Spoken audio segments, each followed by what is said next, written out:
दोस्तों, एक 60 साल की बुजुर्ग महिला अपने घर में अकेली रहती थी। वह महिला सरकारी टीचर से रिटायर्ड थी और उसको पेंशन भी मिलता था। उसके घर में कुछ किराएदार लोग रहते थे, तो उसको वहाँ से भी पैसा मिलता था। यानी कि उस बुजुर्ग महिला को पैसे रुपए की कोई दिक्कत नहीं थी। किराया भी मिलता था और पेंशन भी मिलता था, तो उसकी ज़िंदगी बहुत आराम से गुजर रही थी। लेकिन दोस्तों, एक दिन उस बुजुर्ग महिला के साथ कुछ ऐसा हादसा होता है, जब आप लोग सुनेंगे तो आप लोग सोचने पर मजबूर हो जाएंगे। आपको यकीन नहीं होगा कि इस तरीके से भी कुछ हो सकता है। आखिर उस रात क्या हुआ था, पूरी कहानी जानने के लिए वीडियो को पूरा ज़रूर देखिएगा।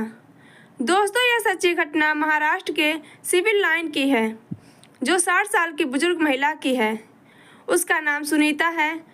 दोस्तों, सुनीता का एक लड़का है और उसके पति इस दुनिया को छोड़कर जा चुके हैं। सुनीता का लड़का अपनी पत्नी के साथ बेंगलुरु में रहता था और वहीं पर नौकरी करता है। सुनीता पहले सरकारी टीचर थी, लेकिन अब वो रिटायर हो चुकी है, तो अपने घर पर वो अकेली रहती है। और जो सुनीता का घर है वो बहुत बड़ा बंगला है, जिसमें कुछ किराएदार लोग भी रहते हैं। तो सुनीता को पेंशन भी मिलता है और वहाँ से किराया से पैसा भी मिलता है, तो उसकी ज़िंदगी आराम से गुजर जाती है। कोई भी दिक्कत परेशानी नहीं है। दोस्तों, सुनीता दिखने में 60 साल की ज़रूर थी, लेकिन उनका जो मन था वो बच्चों वाला था। वो 25 साल की लड़कियों जैसा फील करती थी। सुनीता घर पर अकेली रहती थी, इसीलिए एक नौकरानी रखी थी और वो नौकरानी सुबह में 10 बजे के आसपास आती थी और दोनों टाइम का एक ही बार खाना बनाकर चली जाती थी। दोस्तों, इस तरीके से वक्त गुजर रहा था। तभी एक दिन नौकरानी सुनीता के घर पर आती है खाना बनाने के लिए और बाहर का दरवाज़ा खटखटाने लगती है, लेकिन दरवाज़ा खोलने वाला कोई था ही नहीं। नौकरानी बहुत परेशान हो जाती है और दरवाज़ा को ज़ोर ज़ोर से पीटने लगती है। तब तक दोस्तों, आसपास के लोग भी वहाँ पर इकट्ठा हो जाते हैं और सभी लोग दरवाज़ा खुलवाने की कोशिश करने लगते हैं, लेकिन जो सुनीता थी वो दरवाज़ा खोल नहीं रही थी। नौकरानी सोच रही थी कि मैडम जी रोज़ रोज़ दरवाज़ा खोल देती हैं एक ही बार बोलने पर, लेकिन आज ऐसा क्या हो गया है कि वो दरवाज़ा नहीं खोल रही हैं। उसके बाद दोस्तों, कुछ लोग उस दरवाजे के ऊपर एक छोटा सा खिड़की बना हुआ था, उस खिड़की से अंदर झांकने की कोशिश करते हैं। तो दोस्तों, उन लोगों को अंदर से अजीब तरीके की महक आ रही थी। अब दोस्तों, सभी लोग मिलकर उसके घर का दरवाज़ा तोड़ देते हैं और घर के अंदर चले जाते हैं। तभी जो नौकरानी है वो अपने मालकिन के कमरे में जाती है, तो अपने मालकिन को मरे हुए हालत में बेड पर देखकर बहुत ज़्यादा हैरान हो जाती है। और दोस्तों, नौकरानी के साथ साथ उसके जो पड़ोसी लोग थे, जो दरवाज़ा तोड़े थे, वो लोग भी हैरान हो जाते हैं। तभी दोस्तों, कुछ लोग डॉक्टर को वहाँ पर बुलाते हैं और जब डॉक्टर सुनीता को चेकअप करता है, तो डॉक्टर बताता है कि फूड पॉइजनिंग की वजह से उनकी मृत्यु हो गई है। यानी कि दोस्तों, कुछ उल्टा सीधा खाने की वजह से उनके पेट में रिएक्शन हो गया है और उनकी मौत हो गई है। अब दोस्तों, जब उनकी मौत हो जाती है, तब सुनीता के लड़के को फ़ोन करके पूरी कहानी बताई जाती है कि आपके माँ का देहांत हो गया है, आप जल्दी से घर पर वापस आ जाइए। अब दोस्तों, इस तरीके से सुनीता का जो लड़का था वह अपनी पत्नी को लेकर बेंगलुरु से महाराष्ट्र वाले घर पर आ जाता है और अपनी माँ का अंतिम संस्कार करवा देता है। दोस्तों, सुनीता का जो लड़का था उसका नाम वैभव था। वैभव सोच रहा था कि उसकी माँ की उम्र 60 साल के आसपास हो चुकी है, शायद इसीलिए उनकी मौत हो गई है। लेकिन दोस्तों, वैभव को पता नहीं था कि उसकी माँ की मौत फूड पॉइजनिंग की वजह से नहीं हुई है, बल्कि उसके पीछे एक बहुत बड़ी वजह छिपी हुई है। दोस्तों, वैभव अपनी पत्नी के साथ साथ महाराष्ट्र वाले अपने घर पर 1 महीने तक रुकता है। तभी वैभव को याद आता है कि उसकी माँ के अकाउंट में बहुत सारा पैसा है, इसलिए वैभव अपनी माँ का पासबुक लेकर बैंक में पहुँच जाता है और वहाँ जाकर पासबुक चेक करवाता है। तब बैंक मैनेजर कहता है कि इसमें तो 1 भी रुपया नहीं है। अब दोस्तों बैंक मैनेजर से वो वैभव कहता है कि सर ये मेरी माँ का खाता है और मेरी माँ का दूसरा कोई खाता नहीं है, इसमें बहुत सारा पैसा है, आप एक बार फिर से चेक करिए, हो सकता है आपसे कोई गलतफहमी हो गई हो। तब दोस्तों बैंक मैनेजर कहता है कि सर मैं अच्छे से चेक कर लिया हूँ, इस खाते में एक भी रुपया नहीं है। अब दोस्तों वैभव इसको सुनकर बहुत ज़्यादा परेशान हो जाता है, क्योंकि उसकी माँ के खाते में थोड़ा बहुत पैसा नहीं था बल्कि बहुत ज़्यादा पैसा था। वो सोचने लगता है कि आखिर मेरी माँ इतना पैसा क्या किए, किसको दे दिए। दोस्तों वैभव सोचते सोचते अपने घर पर आ जाता है और अपनी पत्नी से पूरी बात बताता है। तब वैभव की पत्नी कहती है कि आप एक काम करिए, आप एक बार फिर से बैंक में जाइए और पता करिए कि वो सारा पैसा कब निकाला गया था। अब दोस्तों वैभव फिर से बैंक में जाता है और बैंक मैनेजर से पता करवाता है कि सारा पैसा कब और कहाँ निकाला गया था। तब बैंक मैनेजर वैभव को वो तारीख बता देता है जिस तारीख पर वो सारा पैसा निकाला गया था। अब दोस्तों वैभव और भी ज़्यादा परेशान हो जाता है जब उस तारीख के बारे में उसको पता चलता है, क्योंकि दोस्तों वो तारीख उसकी माँ के मरने से 3 दिन पहले की थी। और वैभव सोचता है कि मेरी माँ मरने से 3 दिन पहले सारा पैसा निकाल कर किसको दे दी। यही सब सोचकर वो बहुत ज़्यादा परेशान हो जाता है। तभी वैभव के मन में एक सवाल चलने लगता है और वैभव फिर से बैंक मैनेजर के पास जाता है और बैंक मैनेजर से कहता है कि सर मुझे जानना है कि ये सारा पैसा कहाँ से निकाला गया था, किस एटीएम से निकाला गया था और कौन पैसा निकाला था। अब दोस्तों बैंक मैनेजर सारा रिकॉर्ड निकाल कर वैभव को दे देता है। तो वैभव को पता चलता है कि कोई व्यक्ति एटीएम से 3 दिन के अंदर सारा पैसा निकाल लिया है। और दोस्तों एटीएम का लोकेशन भी वैभव को मिल जाता है कि उसी लोकेशन से पैसा निकाला गया था। अब दोस्तों वैभव उस एटीएम के लोकेशन पर पहुंच जाता है और वहां पहुंचने के बाद एटीएम के सीसीटीवी कैमरे का फोटो निकलवाता है। दोस्तों वैभव को पता चलता है कि उसी के घर में रहने वाला एक किराएदार है जिसका नाम बंटी है, वही सारा पैसा उसकी माँ की एटीएम से निकाल लिया है। अब दोस्तों वैभव को यह बात समझ में नहीं आ रहा था कि उसके घर में रहने वाला किराएदार उसकी माँ के खाते से पैसा कैसे निकाल सकता है। इसीलिए वैभव क्या करता है कि अपने नज़दीकी थाने में जाता है और पूरी बात पुलिस वालों को बताता है कि मेरे माँ के खाते में बहुत ज़्यादा पैसा था और मेरे घर में रहने वाला जो रेटर है, जो किराएदार है बंटी, वो निकाल लिया है। अब दोस्तों पुलिस वाले पूछते हैं कि यह कब का कांड है, ये कब का मामला है। तब दोस्तों वैभव बताता है कि सर इस बात को तो 2 महीने गुजर चुके हैं, लेकिन उस समय मुझे ऐसा लग रहा था कि मेरी माँ की मौत फूड पॉइजनिंग की वजह से हुई है और मैं उसका अंतिम संस्कार कर दिया था। यही सब सोचकर लेकिन अब जाकर मुझे ऐसा समझ में आ रहा है कि मेरी माँ के मरने के पीछे किसी का हाथ है, मेरी माँ को किसी ने मारा है। अब दोस्तों वैभव पुलिस वालों को बंटी का जब एटीएम से वो पैसा निकाल रहा था तो जो वीडियो रिकॉर्ड हुआ था सीसीटीवी कैमरे में, वो क्या करता है उस रिकॉर्डिंग को पुलिस वालों को दिखाता है। तो दोस्तों पुलिस वाले क्या करते हैं कि बंटी के ऊपर एफआईआर दर्ज करते हैं और उसके बाद पुलिस वाले बंटी की तलाश शुरू कर देते हैं। और दोस्तों लगभग 15 दिन बाद पुलिस वालों को पता चलता है कि जो बंटी है वो कोलकाता में मकान नंबर 244 और गली नंबर 2 में रहता है। अब दोस्तों पुलिस वाले बंटी के लोकेशन पर पहुंच जाते हैं और उसको गिरफ्तार कर लेते हैं। गिरफ्तार करने के बाद जब उससे पूछताछ की जाती है तो दोस्तों बंटी कुछ ऐसे सच के बारे में बताता है जिसको सुनने के बाद पुलिस वालों के पैरों तले ज़मीन खिसक जाती है और वैभव था उसके भी पैरों तले ज़मीन खिसक जाती है। वैभव सोच ही नहीं पा रहा था कि उसकी माँ इस तरह की हरकत कर सकती है। दोस्तों बंटी पुलिस वालों को बताता है कि सर मैं महाराष्ट्र में नौकरी करने के लिए गया था, वहाँ पर मैं अपने दोस्त के रूम में रहता था और नौकरी करता था, लेकिन मेरी पत्नी मेरे से कहने लगी कि मैं भी महाराष्ट्र में आना चाहती हूँ, शहर घूमना चाहती हूँ। तब मैंने सोचा कि मैं अपनी पत्नी को लेकर अपने दोस्त के कमरे में तो नहीं रह सकता, इसलिए मैं एक ऐसे रूम की तलाश कर रहा था जहाँ पर मैं और मेरी पत्नी सुकून से रह सकें। तभी मेरी मुलाकात सुनीता मैडम से हुई थी और मैं उनसे रूम के सिलसिले में बातचीत किया था। तो उन्होंने मुझसे कहा था कि मेरे घर में एक रूम खाली है, अगर तुम लोग रहना चाहते हो तो रह सकते हो। तो मुझे भी कोई ऐतराज़ नहीं हुआ और मैं अपनी पत्नी को लेकर आ गया और उसी घर में रहने लगा। लेकिन दोस्तों, मैं आपको बता दूं कि बंटी जब अपनी पत्नी के साथ सुनीता मैडम के घर में रहने लगा तो वह बहुत खुश था।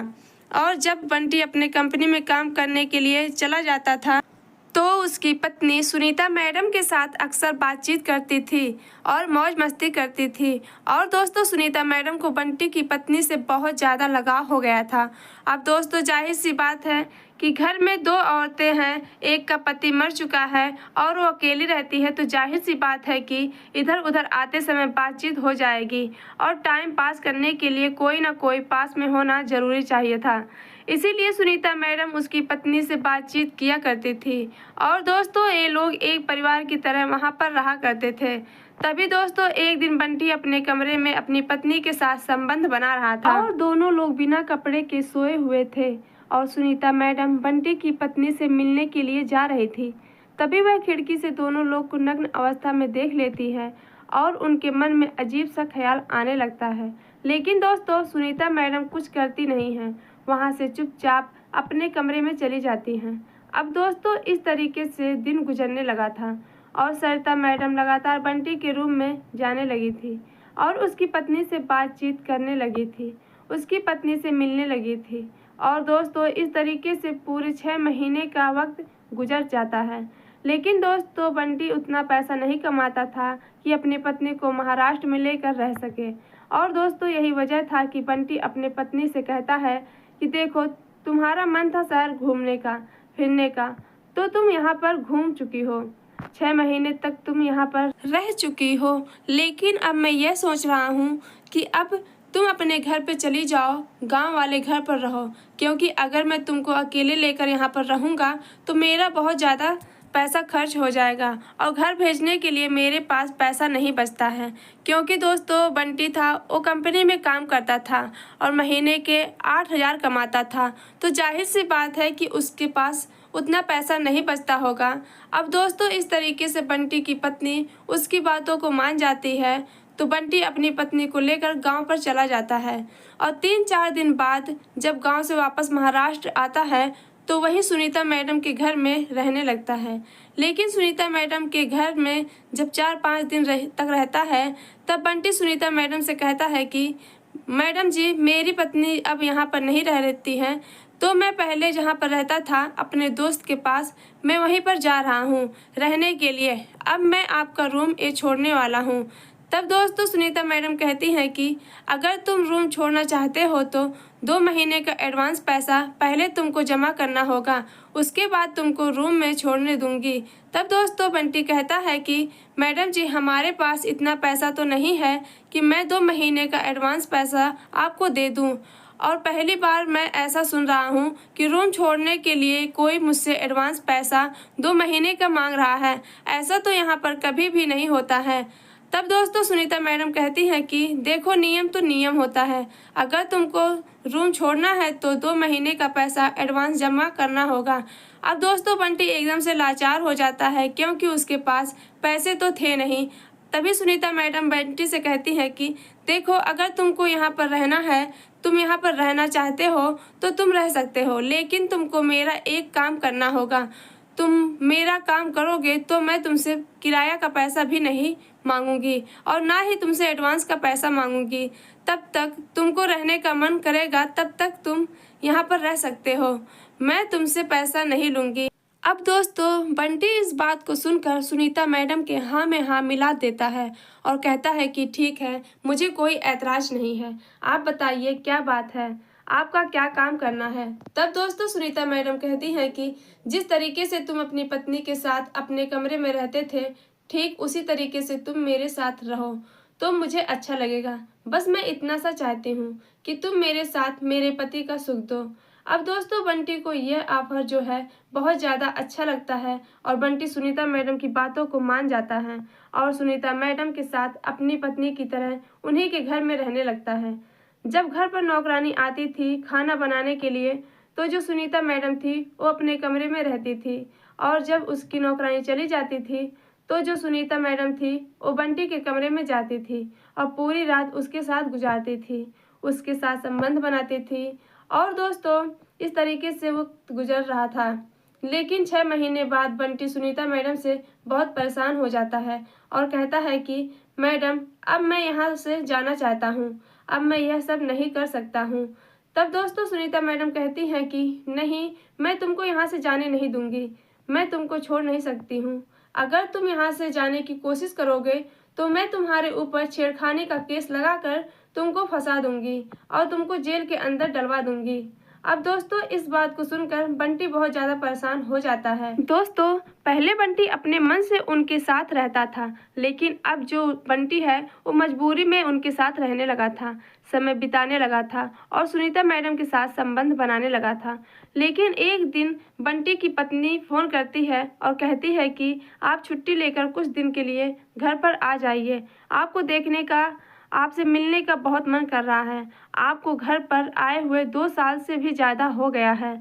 तब दोस्तों बंटी कहता है कि ठीक है, अभी कंपनी में बहुत ज़्यादा काम चल रहा है, इसलिए मैं घर पर नहीं आ सकता हूँ, मुझे छुट्टी नहीं मिलेगी। लेकिन दोस्तों मैं आपको बता दूँ कि सुनीता मैडम उसको वहाँ से कहीं जाने की नहीं दे रही थी, इसीलिए बंटी जो है वो अपनी पत्नी से झूठ बोल देता है कि कंपनी में उसका काम बहुत ज़्यादा है, इसलिए उसको छुट्टी नहीं मिल रही है और वो घर पर नहीं जा सकता है।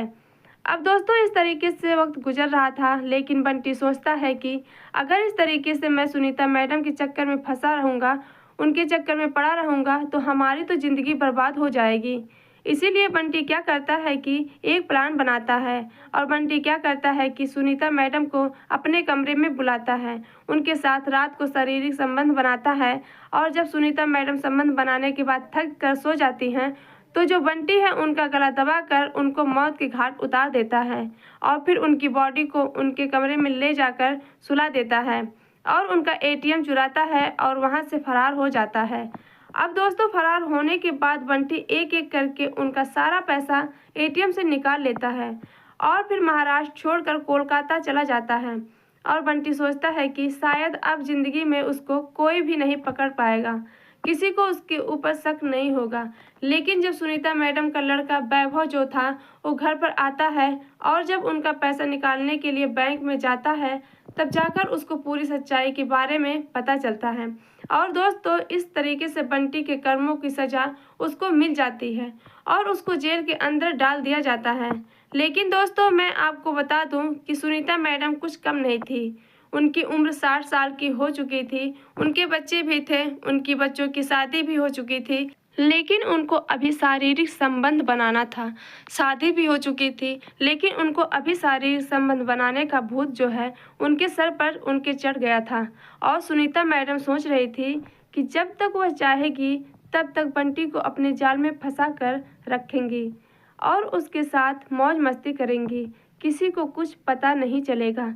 लेकिन दोस्तों सुनीता मैडम को पता नहीं था कि किसी भी इंसान को बांध कर ज़्यादा दिन तक रखा नहीं जा सकता है। अगर सुनीता मैडम बंटी को आने जाने के लिए इजाज़त दे देती, रोक टोक नहीं लगाती, तो शायद बंटी उनको मारता नहीं और उनके साथ ऐसा हादसा नहीं होता। और दोस्तों बंटी भी कुछ कम नहीं था। अगर बंटी चाहता तो जब कंपनी में काम करने के लिए जाता था तो उधर से भागकर अपने गांव चला जाता और यह मामला यहीं पर ख़त्म हो जाता। लेकिन वो भी हवस का शिकार हो चुका था, इसीलिए उसकी पूरी ज़िंदगी बर्बाद हो गई। लेकिन दोस्तों इस कहानी को ख़त्म करने से पहले एक चीज़ मैं आप लोगों से कहना चाहूँगी कि अगर आप लोग भी कहीं बाहर जाते हैं घर से बाहर कमाने के लिए तो किसी के चक्कर में मत पड़िएगा। आप लोगों को लगता है कि 2 मिनट के लिए मज़ा मिल जाएगा, पत्नी घर पे है, यहाँ पर मैं मज़ा ले लूँगा, तो वो मज़ा एक दिन इतना बड़ी सज़ा बन जाएगी ना कि आपकी पूरी ज़िंदगी बर्बाद हो जाएगी। इसीलिए मैं आप लोग से हाथ जोड़कर कहती हूँ कि आप लोग अगर कहीं कमाने के लिए जाते हैं तो किसी भी महिला के चक्कर में मत पड़िएगा। अपना परिवार है, अपने परिवार को अहमियत दीजिए, अपने परिवार को खुश रखिए, उससे बेहतर कुछ नहीं है। चलिए दोस्तों फ़िलहाल आज इस वीडियो में इतना ही। वीडियो पसंद आया हो तो वीडियो को लाइक, चैनल को सब्सक्राइब जरूर करिएगा। आप सभी लोगों को बहुत बहुत धन्यवाद। राधे राधे, जय श्री कृष्णा।